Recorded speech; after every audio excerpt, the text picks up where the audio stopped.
नमस्कार, आर्यावर्त टाइम्स में आपका स्वागत। भाजपा के राष्ट्रीय अध्यक्ष नितिन नवीन 2 दिवसीय दौरे पर शनिवार को पटना पहुंचे। एयरपोर्ट पर उनकी आगमनी प्रदेश भाजपा अध्यक्ष संजय सरावगी ने की। भाजपा अध्यक्ष विधायकों और पार्टी नेताओं के साथ बैठक करेंगे। छात्र आंदोलन पर भी वो चर्चा करेंगे। बांकीपुर उपचुनाव की घोषणा होने के बाद ये उनका तीसरा दौरा है। बांकीपुर में 30 जुलाई को मतदान हो रहा है और 3 अगस्त को उपचुनाव के नतीजे आएंगे। इससे पहले वो 13 जुलाई और 18 जुलाई को पटना आए थे और 4 दिनों तक मिशन बांकीपुर पर मंथन किया था। इस बार भी वो 2 दिनों तक यहीं रहेंगे। हालांकि कहा जा रहा है कि सम्राट चौधरी के मुख्यमंत्री के रूप में 100 दिन पूरे होने पर वो पटना आए हैं और विभिन्न कार्यक्रमों में भाग लेंगे। नितिन नवीन फिर 30 जुलाई को मतदान करने पटना आएंगे।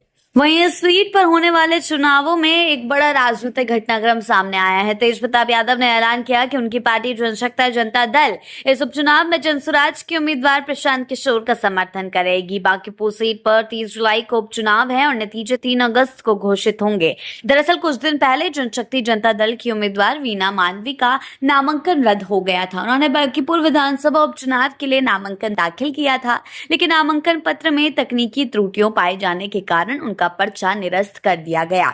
उम्मीदवार का नामांकन रद्द होने के बाद जनता दल ने चुनाव मैदान में कोई दूसरा प्रत्याशी नहीं उतारा।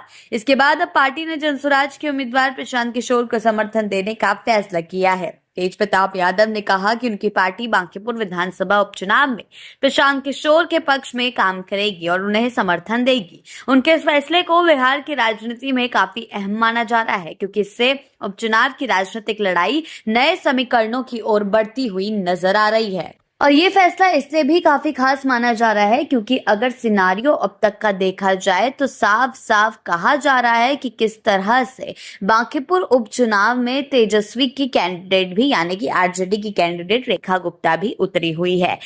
ये घटनाक्रम इसीलिए काफी अहम माना जा रहा है क्योंकि तेजस्वी यादव की कैंडिडेट रेखा गुप्ता यानी कि आरजेडी कैंडिडेट रेखा गुप्ता भी मैदान में उतरी हुई है और तेज प्रताप यादव का तेजस्वी यादव की कैंडिडेट का साथ ना देना तेजस्वी के लिए एक बहुत बड़ा झटका है। जिस तरीके का फैसला तेज प्रताप यादव ने किया है प्रशांत किशोर का समर्थन करने का, वो बिहार के सियासी गलियारों में अब एक नया मोड़ लाने वाला है। लालू परिवार के अंदर 2 गुट तो पहले ही बढ़ चुके थे, लेकिन इस बीच जिस तरीके की सुर्खियां पैदा हो रही है उसने ये साफ कर दिया कि तेजस्वी के बीच जो दरार है वो काफी ज्यादा गहरी हो चुकी है और ये जल्द ही खत्म होने वालों में से नहीं है। इसके कई आसार आगे चलकर भी देखने को मिल सकते हैं, क्योंकि जिस हिसाब से लड़ाई चल रही है, जिस हिसाब से बगावत चल रही है, बागी गुट में शामिल होते हैं और साथ ही साथ आपको बता दें तेजस्वी के कैंडिडेट्स भी, तेजस्वी यादव की पार्टी के नेता भी तेज प्रताप यादव की पार्टी में शामिल हो रहे हैं, जिससे माहौल पूरी तरह से गर्मा चुका है। ऐसे में ये बड़ा ऐलान